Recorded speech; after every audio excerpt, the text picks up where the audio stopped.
नमस्कार मित्रों, अभिवादन आप सभी को। और क्या कहूँ, मैं 2 मिनट लेट हुआ आपसे मिलने के लिए, इसलिए क्योंकि मैं जुनैद भाई का इंतज़ार कर रहा था। और जुनैद भाई अभी कुछ पलों में आपके साथ जुड़ेंगे। वो अपनी दुकान लगा रहे हैं, यानी कि अपना सामान लगा रहे हैं फिलहाल। तो ये है वो सिलसिला। ये ओके, अरुण भाई हैं, मैं अरुण अग्रवाल जी। ओके, तो मित्रों हम बात करने जा रहे थे आज कुछ ज़रूरी। और ये खबर है कल की, लेकिन कल चूँकि और दूसरी चीज़ें हम डिस्कस कर रहे थे और रात को हम ये रिकॉर्डिंग पे लग गए थे इसकी, तो हम कल बात नहीं कर पाए। और वो एक ज़बरदस्त घटना हुई है। घटना जो हुई वो ये कि कल निकल भागे ज जो जो आज़ाद कश्मीर जिसको कहते हैं पाकिस्तानी, जो कि हमारे लिए पीओके है, पाकिस्तान ऑक्युपाइड कश्मीर, वहाँ की जेल से जो हाफ़िज़ सईद का एक क्लोज़ एसोसिएट है, जिसका नाम है हाजी शहजाद। हाजी शहजाद साहब जो हैं 10 लोगों के साथ, सॉरी 18 लोगों के साथ, यानी कुल 19 लोग, ये सब के सब वहाँ से निकल गए। गुड इवनिंग हर्षद भाई। तो अब आप ये देखिए, वो सब के सब ये 19 के 19 वहाँ से गए निकल, और किसी माई के लाल को कोई खबर नहीं है। अच्छा, बेसिकली है क्या? अगर आप इंटेलिजेंस की बात करें, तो पाकिस्तान के पास इंटेलिजेंस ये लगातार आ रही थी, यानी स्टेट गवर्नमेंट की तरफ से भी आ रही थी, लोकल जो इंटेलिजेंस एजेंसीज हैं वो भी खबर दे रही थी कि भाई ये इतना डेडिकेटेड टेररिस्ट है कि ये यहाँ से निकाला जा रहा है, ये यहाँ नहीं रुकेगा, इसको यहाँ से भगा लिया जाएगा, जेल तोड़ने की पॉसिबिलिटीज बन रही हैं। दैट मीन्स कि बेसिकली जो वहाँ पर जो जो जो इंटेलिजेंस थी, जो चाहे टेलीफ़ोन के ज़रिए हो रही थी या सैटेलाइट फ़ोन्स के ज़रिए होती, कोई था जो उनको सुन रहा था, कोई था जो उनको टैप कर रहा था या समहाउ उनको डिकोड कर रहा था। उसके नतीजा ये हुआ कि उन्होंने ऊपर रिपोर्ट दी अपने कि भई इस आदमी को यहाँ से किसी सिक्योर जेल में भेज दीजिए। अब ज़रा सोचिए मित्रों, एक तरफ एक कंट्री का फॉर्मर प्राइम मिनिस्टर, मैं इमरान खान की बात कर रहा हूँ, आप उसको कभी अटक जेल में रखते हैं, कभी आप उसको अडियाला जेल में रखते हैं, जो कि कंट्री की टॉप सिक्योर्ड जेल्स हैं। अ- अब आप दूसरी तरफ ये देखिए कि वो आदमी जो जो कि दुनिया के बदतरीन, बेसिकली बदतरीन जो टेररिस्ट अटैक्स हैं उनको प्लान करने में शामिल है हाफिज सईद के साथ में, और उसका क्लोज एसोसिएट है, उस आदमी को यानी हाफिज सईद को आप एक गेस्ट हाउस में रखते हैं, जेल में नहीं रखते हो। मगर फॉर्मर प्राइम मिनिस्टर को जेल में रखते हैं, जैसी भी वो जेल है, राइट?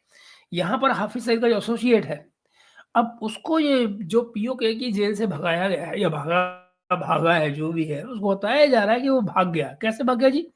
मिल- कि जी वो किसी को इनमेट, कोई बैरक के अंदर कोई इनमेट था, उस इनमेट को निकाल कर बाहर जाना ले जाया जाना था। तो जब उस इनमेट को निकालने के लिए कोई किसी ने आके गेट खोला, किसी पुलिस वाले ने या जो भी वाले पुलिस थी, तो उसकी आंखों में लाल मिर्च फेंक के और ये लोग भाग गए। अब आप सोचो जरा, एक कोई जेल होती है, बैरक होती है, फिर आगे बरामदे होते हैं, सिक्योरिटी होती है, कॉरिडोर्स होते हैं।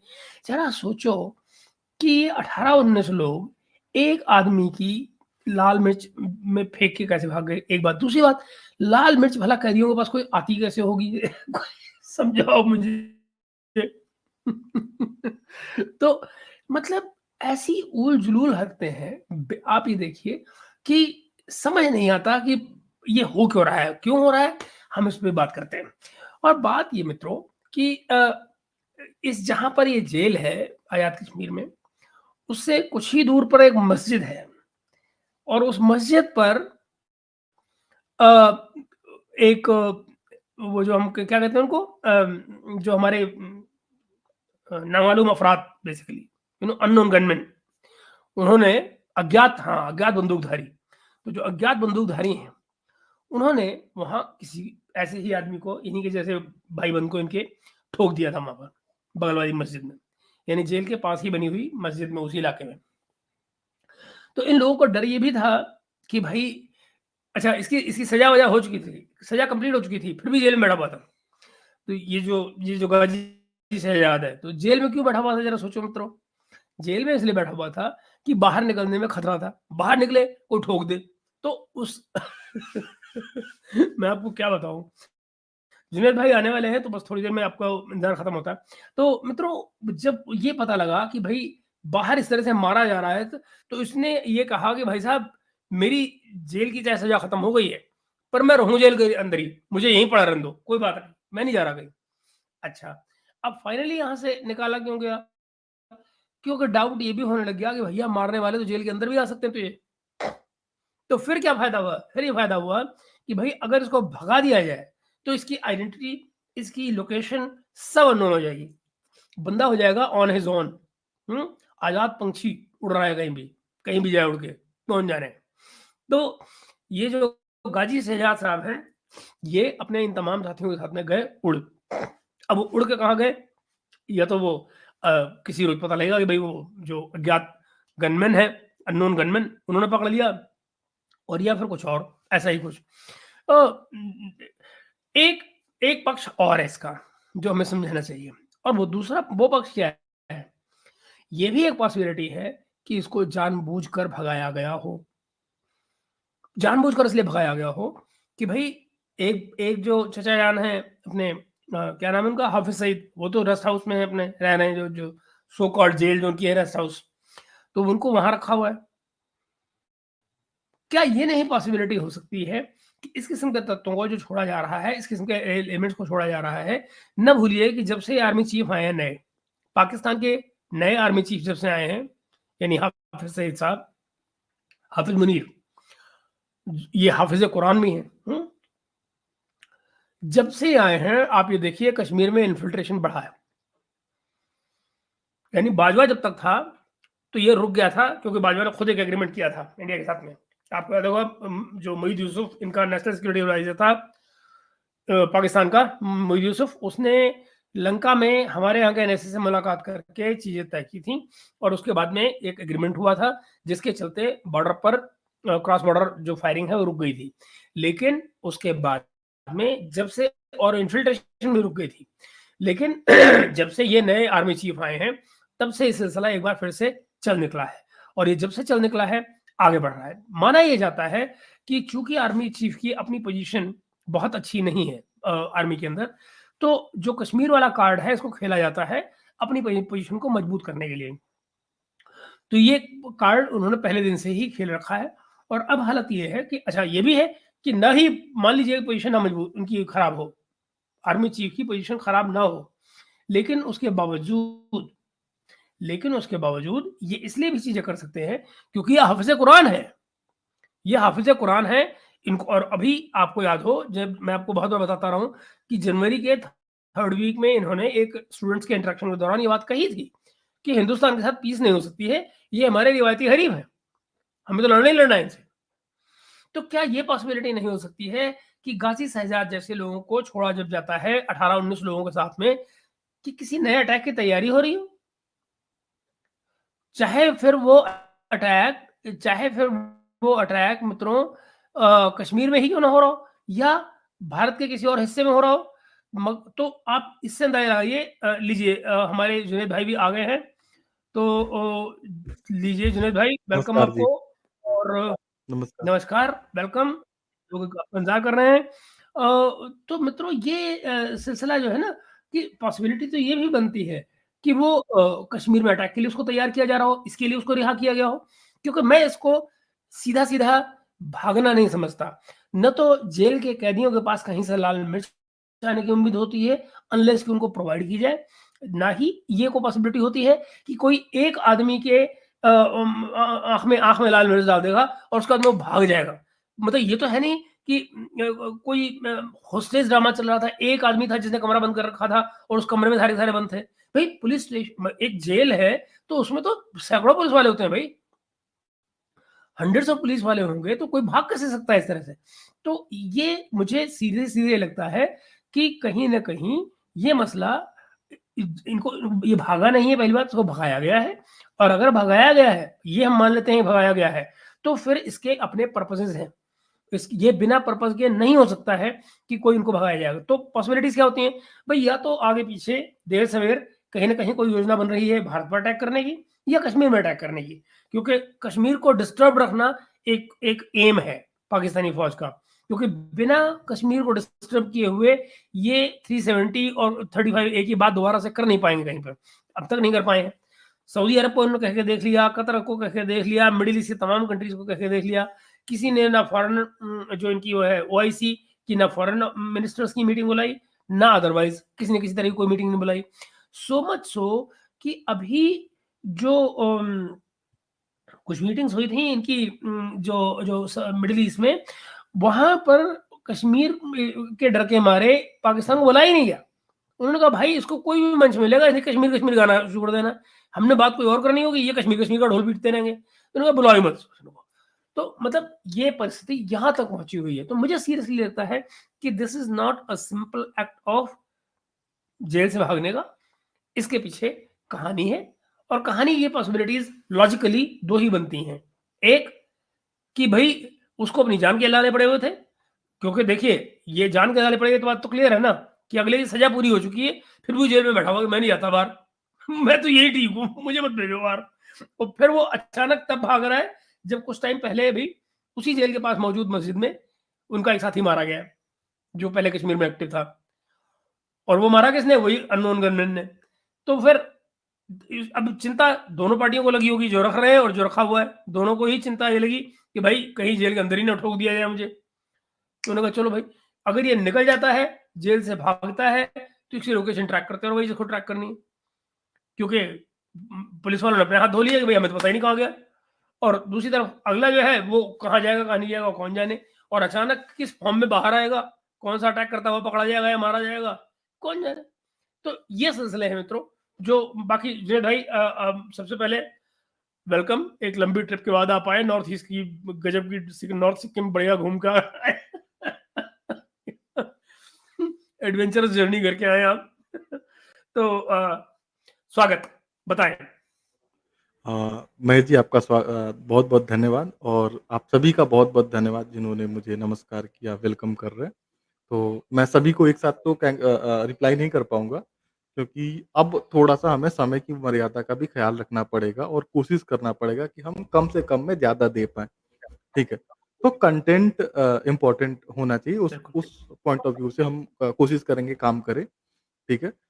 और बाकी आपके क्वेश्चंस को तो हम लेते ही बिल्कुल। रहते हैं, वो कोई बहुत बड़ी बात नहीं है। जैसे महेश जी ने बोला कि ये जो हादसे दिखाए जाते हैं, ये हादसे कभी होते नहीं हैं।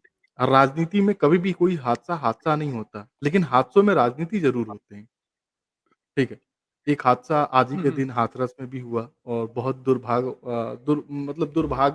मतलब क्या बोलते हैं, एग्ज़ैक्ट वर्ड मैं भूल रहा हूँ। अ,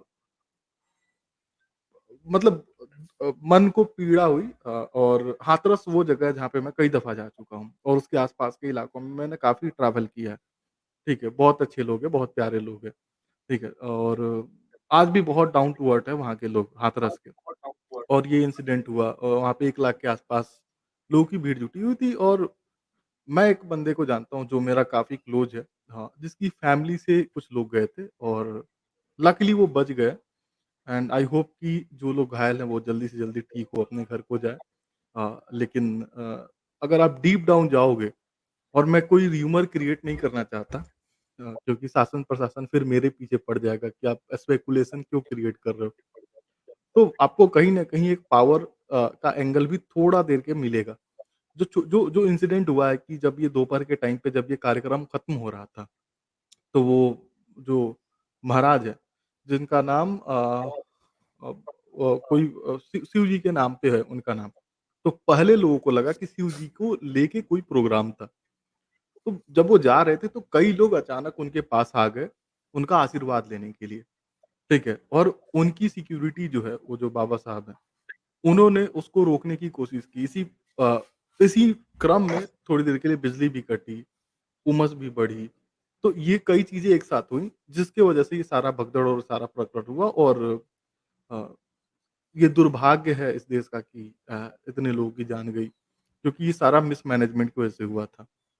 तो अगर हम थोड़ा-सा अपना आगे बढ़ें, तो बहुत कुछ हो रहा है पूरी दुनिया में, और जो हमारा जो फ़ेवरेट सब्जेक्ट है, अननोन गनमैन और बाकी चीज़ें, डर दिखता है, और डर इतना दिखता है कि अब इनके रिलेटिव भी मारे जाने लगे। लेकिन हाँ, बीच-बीच में हमेशा से एक नैरेटिव पैडल की जाती है, ये सारा कुछ भारत कर रहा है, ठीक है? वी डोंट नो भारत कर रहा है या नहीं कर रहा। लेकिन ये जो सारा एडम्स करके कोई एक लेडी हैं, जो सीआईए की हैं और उन्होंने एक पॉडकास्ट में बोला, पहले तो इस तरह की इन्फॉर्मेशन बिना एजेंसी के अप्रूवल के बाहर नहीं आती, ठीक है? एजेंसियाँ खुद लीक करती हैं ऐसी इन्फॉर्मेशन, जो करंट इश्यू होते हैं, उससे रिलेटेड कोई भी इंटेलिजेंस इन्फॉर्मेशन कभी भी बाहर नहीं आ सकती, अनटिल अनलेस एजेंसियाँ नहीं चाहती।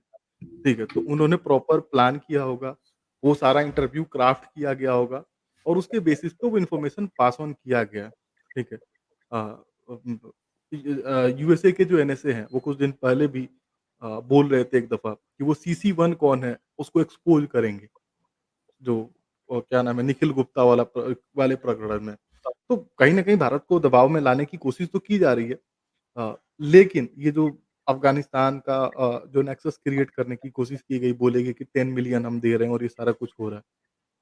ये कहानी ऐसी नहीं है।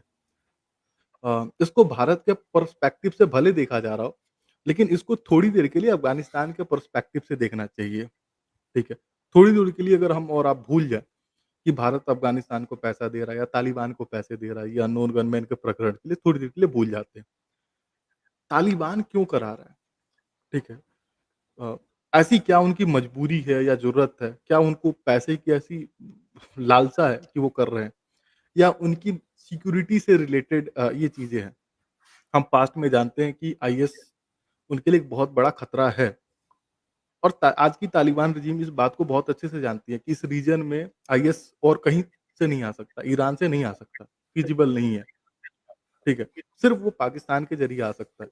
अब पाकिस्तान में भी ये जो चरमपंथी संगठन है, हाफ़िज़ सईद, मसूद अज़हर ग्रुप, ये लोग कैपेबल हैं इस ग्रुप को हार्बर करने में, ऐसे लोगों को ट्रेन करने में, फैसिलिटेट करने में, लोगों को रेडिकलाइज़ करके ऐसे लोगों को क्रिएट करने में।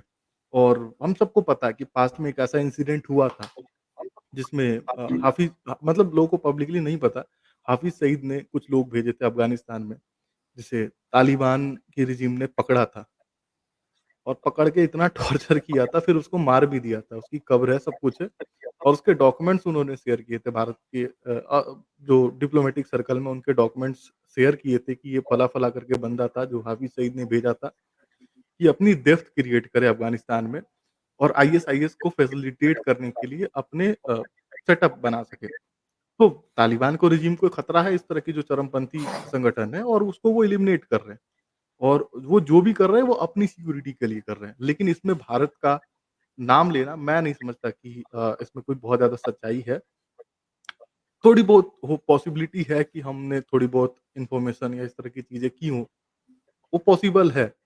लेकिन उसको ना हम डिनाई कर सकते हैं, ना एक्सेप्ट कर सकते हैं, क्योंकि हमें नहीं पता कि एक्चुअल में क्या है।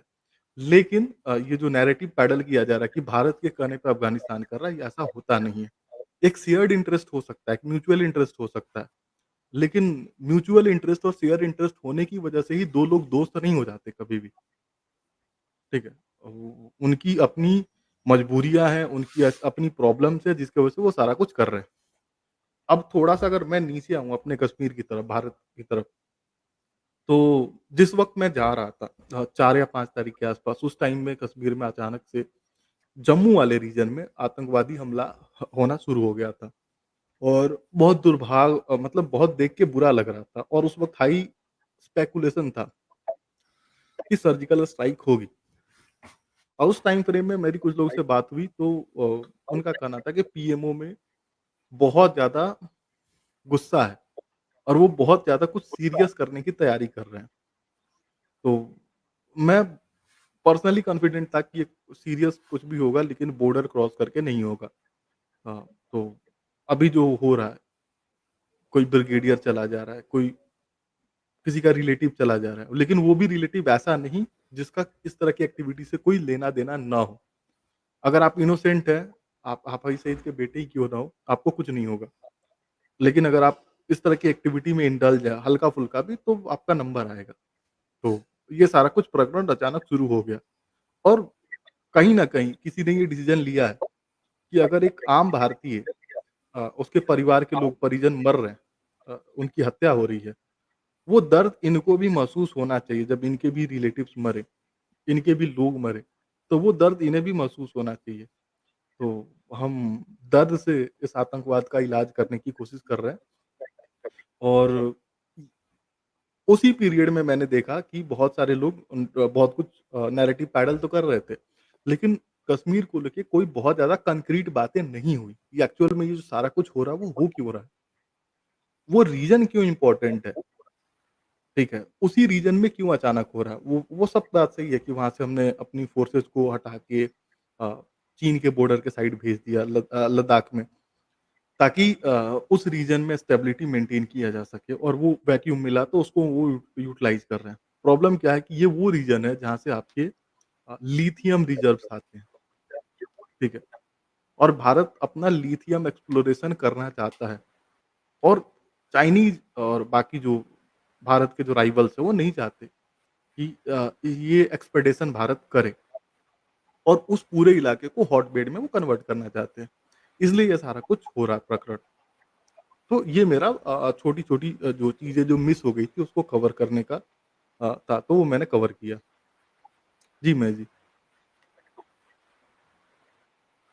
जी, बिल्कुल ठीक कह रहे हैं आप और इन सब के साथ में कहीं ये भी ना भूला जाए कि अभी पिछले हफ्ते बड़ी चर्चा रही इस बात की भी कि अचानक नेबरहुड में जैसे मैंने आपको बताया था कि पहले दौड़े हुए बांग्लादेश की प्रधानमंत्री 2 हफ्ते में यहाँ आ गईं। अब आपने ये भी देखा होगा कि हमारे यहाँ से बांग्लादेशी नेवी के लिए हथियार जा रहे हैं यहाँ से। इस बीच में अमेरिका में इस बात को 1 हफ्ता हो गया। अमेरिका में हमारे दोस्त हैं माइकल कोगलमान, जो हुँ, कि साउथ एशिया सेंटर के डायरेक्टर हैं वुडरो विल्सन जो उनका थिंक टैंक है वहाँ के। और उनके यहाँ पर एक सेमिनार हुआ जिसमें अमेरिका के 3 एम्बेसडर्स आए हुए थे। फॉर्मर एम्बेसडर जो पाकिस्तान में अमेरिका के एम्बेसडर रह चुके हैं 3 हुँ, पीटरसन थी उसमें N Peterson David David David Gayle और मलन 3 थे हुँ, और ओके ये 3 एम्बेसडर्स हो गए और उसके अलावा जो करंट पाकिस्तानी एम्बेसडर है अमेरिका में, उससे पहले सेशन में वो आए। मैंने वो दोनों सेशन हुँ, देखे। मेरे लिए बड़ा इंटरेस्टिंग था और उसमें बड़ा स्ट्रेटेजिकली जो पाकिस्तानी एम्बेसडर थे उन्होंने बात करते-करते वहाँ पर अपनी उम्मीद जता दी, ये कहते हुए कि हमें उम्मीद है, हमने चूँकि ये अज़्म इस्तेहकाम लॉन्च करने जा रहे हैं, तो हमको अमेरिका से स्मॉल आर्म्स की ज़रूरत होगी। हुँ, आप समझ रहे हैं? एक कंट्री जो टैक्टिकल न्यूक्लियर बॉम्ब्स बनाता है, हुँ, एक कंट्री जो कहता है हम जेफ-17 बनाते हैं, वो स्मॉल आर्म्स नहीं बना पा रहा है। मतलब अब मैं नहीं जानता स्मॉल आर्म्स के मायने क्या है? स्मॉल आर्म्स से मतलब पिस्टल है, स्मॉल आर्म्स से मतलब AK-47 जैसी जो असॉल्ट राइफल्स हैं, उनकी बात हो रही है। ये क्या? I have no idea because this is not in the clear. मगर मैं हैरान इस बात पे था कि वो ये एक्सपेक्टेशन लगा रहे हैं कि अमेरिका वो दे, एक बात। अब सवाल ये है हुँ, कि क्या अमेरिका वो देगा या वो अमेरिका से खरीदना चाहते हैं? एक चीज़ और ना भूलिएगा आप, एक शर्त जो दुनिया के तमाम हथियार बेचने वाले देशों पर हिंदुस्तान की रहती है, वो ये कि अगर आप अपने यहाँ के हथियार पाकिस्तान को देते हैं, तो आप हमसे डील नहीं कर सकते। हमारे आपके हथियार के रिश्ते खत्म। हुँ, ये कतई नहीं भूलना चाहिए। अब सवाल ये है कि आखिर ऐसे में क्या ऐसे कौन से स्मॉल आर्म्स हो सकते हैं जो ये लोग चाइना से नहीं ले सकते? और जो कुछ भी चाइना से लेंगे, वो अपैरेंटली कॉपी चाहे अमेरिकन्स की हो लेकिन पड़ेगी अमेरिका वालों से सस्ती। तो उसके बावजूद अगर ये अमेरिका के पास जा रहे हैं माँगने के लिए तो उसके 2 ही कारण हो सकते हैं। एक, मुफ्त में दे दो। हुँ, क्यों? क्योंकि उसके साथ में लॉजिक दिया गया है। लॉजिक क्या है कि साहब हमें मार रही है टीटीपी और टीटीपी हमें उन हथियारों से मार रही है यानी M4 राइफल से मार रही है जो आप वहाँ छोड़ के आए हैं। तो मतलब उसका उसका कर्जा भी उन्होंने अमेरिका पे डाल दिया उठा के कि भाई हुँ, साहब आपकी वजह से हम पिट रहे हैं। तो चूँकि हम आपकी वजह से पिट रहे हैं तो अब हमको पिटने से बचाने के लिए आप हमें वो हथियार दो जिससे हम आपके छोड़े हुए हथियार का मुकाबला कर सकें। ये पेनल्टी है आपकी। तो उन्होंने अमेरिका पे बेसिकली पेनल्टी लगा रहे हैं कि कुछ माल दो तो कुछ मूड बने, तो वो कुछ माल मिले, कुछ मूड बने, तो वो वाली हालत उनकी हो रही है। तो एक सिलसिला ये हुआ। दूसरी कुछ बात बड़ी डिफरेंट आई वहाँ पे। वो एक किसी ने वहाँ सवाल उठाया, आई थिंक माइकल कुगलमैन ने ही पूछा था, कहा था, सवाल किया था। जहाँ पर उन्होंने ये क्वेश्चन किया एक एम्बेसडर से कि भई एशिया पैसिफिक या इंडो पैसिफिक की जो बन रही है, by the way India Pacific और एशिया पैसिफिक की भी बात अभी करेंगे। मैं दुखी हो गया हूँ पिछले एक हफ्ते में इसको सुन के। मगर इंडो पैसिफिक की बात उन्होंने की और उन्होंने कहा कि इंडो पैसिफिक में जो अमेरिकन पॉलिसी है, इसमें क्या पाकिस्तान कोई रोल प्ले कर सकता है? क्योंकि उसका ज़िक्र कहीं मतलब उस तरह से क्यों नहीं आ रहा है। तो एन पीटरसन ने कहा, इनका थोड़ा-सा मुझे सिम्पैथेटिक व्यू लगता था। उन्होंने कहा कि हाँ, हाँ, हो सकता है, क्यों नहीं हो सकता है उस रीजन में, और ये और वो डू। अच्छा, दूसरा, मगर उसमें जो ये डेविड हेल का जो वर्ज़न था, वो बड़े कमाल का था। दैट मैन टर्न्ड वेरी मैंने बल्कि बाद में मेरा एक्सचेंज भी हुआ माइकल से। तो मुझे वो बहुत ही प्रैक्टिकल ऑन ग्राउंड आदमी लगा। उसने कहा कि भाई बात सुनो, अमेरिका की पाकिस्तान के तमाम स्ट्रेटजी में कोई जगह नहीं है और कोई हो ही नहीं सकती। हम पहले ही बहुत भुगत चुके हैं। कोई जगह नहीं हो सकती इसमें। और बोले मैं सीधी प्रैक्टिकल बात कर रहा हूँ। मुझे कोई एक पॉइंट ऐसा बता दे कि जिसमें पाकिस्तान कोई रोल प्ले कर सकता है किसी भी सेंस में, जो कुछ हो रहा है वहाँ पर। ना वो क्वाड का हिस्सा है, ना उससे इंटेलिजेंस शेयर की जा सकती है, ना उससे पॉलिसी आप शेयर कर सकते हैं, और शेयर करेंगे तो किस लिए करेंगे? वो जाके उसने अगले दिन चाइना को बोल देनी। महेश जी, तो कीचड़ कितना हु भी विल ट्रस्ट? गंदा हो, एक जो ट्रस्ट। हाँ, कीचड़ कितना भी गंदा हो, आग बुझाने के काम आता है। ये ये जो देश है, बिच्छू रूपी देश, हाँ, ये तो हमेशा हायर्ड गन रहा है ना, इनसे जितने नहीं, भी नहीं, वो गंदे आपकी काम ठीक कराने है। करा लो। हुँ, हुँ, हाँ, पर गंदे काम। हुँ, एशिया पैसिफिक में जो काम हो रहा है, वो उन लोगों के खिलाफ हो रहा है, बेसिकली चाइना के खिलाफ हो रहा है, और वो उस तरह के काम हो रहे हैं, जो चाइना के इंटरेस्ट को सूट नहीं कर सकते। ये लोग ऐसे लोग हैं, ये जो कीचड़ है, ये उस चाइना को नुकसान पहुँचाने का काम आ नहीं सकता है।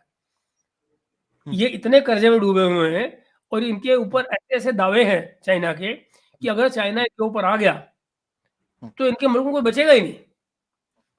हुँ, तो मैं कहने की कोशिश आपसे कर रहा हूँ कि ये सिलसिले वहाँ पर ऐसे चल रहे हैं कि जहाँ पर ये जो तमाम पॉलिसी, इसके अलावा एक और बात मैं बताऊँ, ये जो पिछले दिनों की जो शांति है ना, हुँ, ये मुझे बड़ी अजीब-सी लग रही है। हुँ, मतलब अचानक मैं आपको बताना चाह रहा था, जो बात बीच में अधूरी रह गई, कि बांग्लादेश से 2 बार प्राइम मिनिस्टर आ गई वहाँ से, श्रीलंका का विज़िट हो गया, मालदीव वाला वैसे ही टुंग-नाम करके चला गया, चलो उसका तो क्या कहना।